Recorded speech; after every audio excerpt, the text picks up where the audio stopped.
But maybe you could just start by sort of explaining it, briefly what you do, the sort of different elements of your role and your business.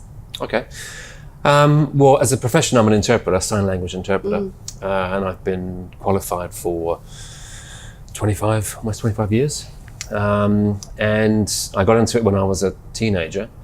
So I didn't really know what I wanted to do. I was going to say that's as a teenager to sort of, what sort of sparked in you, or what was the sort of... Well, I grew up in the UK, Yeah. and my parents would say I was just focused on commerce and money, and I'd have a stall at the end of my garden selling toys that my parents bought me. Thanks for that. And so I was very focused on money growing up. Yeah. For whatever reason. I think it was just a freedom aspect, probably, who knows. But anyway, coming to New Zealand when I was 15 completely changed. So I suddenly became a lot more, relaxed for a start, less defensive. Like just because of different culture? Just a different culture. It's much more laid back, it's much more open and friendly, beautiful, and a lot more positive. And so I completely changed, and I was no longer interested in money at all. I didn't want anything to do with money whatsoever. Okay. Yeah. I was far more interested in more humanitarian aspects, like people and communication in particular. Yeah. I had quite a bad stutter when I was growing up. Okay. So, communication's always been of interest to me. Yeah. And I finished high school, Whakatane High School. Yeah, Whakatane High School. And all my friends went off to do business courses at Waikato mostly. And I hung back thinking, I'm not convinced that's what I want to do anymore. And just had a year out. Yeah. And which turned into 2 years. And just started doing a lot of voluntary work and moving around the place. And this course just came up, this night class at Deaf Club, which is in Balmoral, not far from here. Okay, yeah.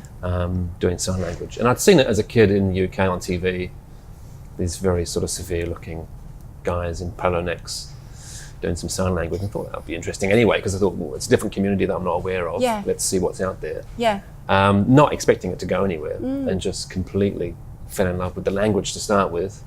And then the community, as you have a language to interact with the community. What was it about the language that you fell in love with? Well, it's beautiful for a start. It's ingenious. It's quite visceral. It's quite physical. Obviously, being a gestural language. Yeah. Which means that I think it's obviously very visual. Yeah. And I think I'm more of a visual thinker than I am anything else. So. Visual and physical as well, isn't it? As opposed to being something that's quite single-minded, yeah. Yeah, so I mean, spoken English is quite, it's beautiful as well, but I'm certainly more enamored with sign language than I am English. And there are a number of things that I prefer to discuss in sign language than I do in English. What would they, what? Storytelling. Obviously English has poetry and songs and things like that. Sign language has poetry as well, but storytelling in sign language is phenomenal. It's a real art form. As it is in other spoken languages as well, but in sign language, because a part of the language is reenactment. So if you're telling a story, which is a sequence of events, you're often using verbs. And verbs in sign language are often iconic representations of the actions themselves. So you've just had a drink. So that's drinking. Yeah. As opposed to a glass or a drink.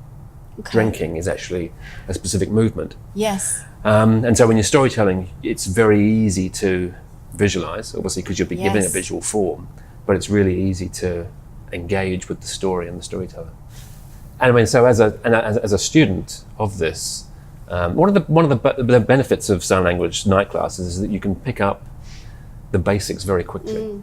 So there are a few fundamental rules and concepts that you can teach, and you can get to 10% of the language pretty quickly. Okay, in a relatively short period of time. Yes. I learned German in high school, and I hated it really, because it was a memory game more than anything else. Yep, absolutely. It was, can you remember the term for this? Can you remember the term for that? Whereas in sign language, you can, once you know some of the principles, you can figure out some of the basics. Okay. And you can certainly get by it. And of course, deaf people are so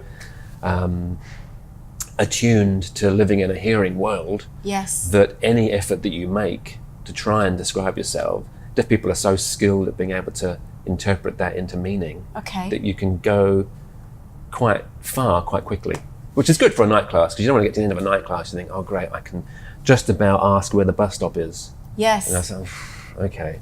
But you get to an end of a sign language night class and you can have a reasonable basic conversation. So talk a little bit about your business now. What your sort of the main functions of your business? So as I said, I graduated as an interpreter about 25 years ago. Yep. I then worked, I've worked as an interpreter since then, including working for AUT. So I was part of the training program there at AUT, lecturing on that program, and I've run it for a while as well. It's about 8 years, I think, in total.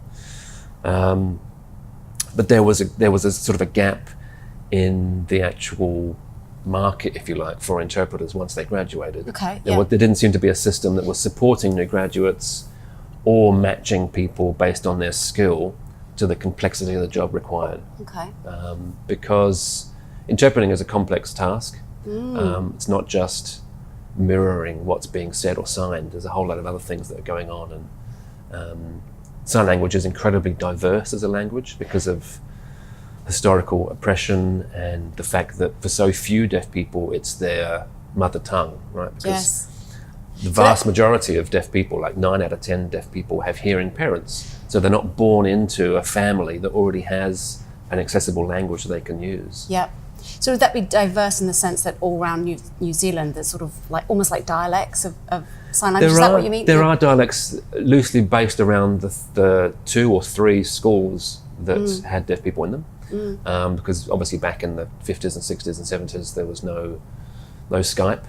There was no way of recording or passing on the language. So sign language has historically only been passed on face to face. It has to be, right? Yes. Which is why the language style strongly reflects the language used by the educators Okay. Yeah. in that country. So our New Zealand Sign Language is strongly linked to the British Sign Language, Okay, because yeah. that's where we brought our educators over from, Britain and Ireland, for example. Yeah.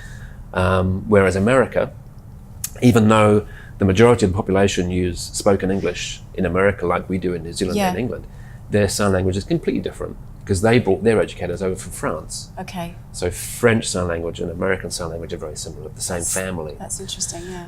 Yeah. Having said that, I mean, if I meet a deaf person from anywhere in the world, I can certainly have a more in-depth conversation than I can with a hearing person from that country. Yes. If I met someone a hearing person from the Philippines, I'd be lost. Yes. But I mean, a deaf person from the Philippines, and we can get by Yes. because you kind of know that, as I said before, if you use communication that's based more on verbs, it's going to be more clearly understood, Yes. right? So this is going to be drink in most countries. So there'll be sort of certain things. The basics will be sort of quite similar then, sort of across the world. Would you say that sort of like you say if you're talking about verbs? Often the structure of the language is the same. So the fact that in general in English, in spoken English and in NZSL, Yes. there's the same deep structure. Okay, Yes. so it's subject, verb, object. Yes. Something does something to something. Yes. All right. Yeah. Whereas other languages have that in a different order, which gets a little bit more complicated. Yeah. But the way that we visualize meaning into language follows that same structure. Yeah. And that's a fairly common structure for sign languages globally. So that's a benefit. Otherwise, if it wasn't, it would be a lot more difficult. Yes. So if you meet someone from another country that doesn't use a sign language that's akin to your own, you just switch to more verbs. So you have a conversation that's more verb heavy than noun Yes. heavy, because nouns tend to be more abstract, Okay. Yep. and more arbitrary, I guess. Yes. So as far as kind of New Zealand sign, how closely related is it? I mean, like you're saying, you can have a conversation in Australia or in England, but there's a lot of things you can pick up on cultural differences through the language. Would that be the case with sign, that actually you're picking up on those cultural differences? I mean, for instance, like an example in New Zealand, a lot of things are sort of shortened. We shorten words, which is not something that's practiced so much in England, certainly not in a business context, which means that you have this sort of familiarity culturally. Would it be sort of a similar thing in sign, or is it quite different?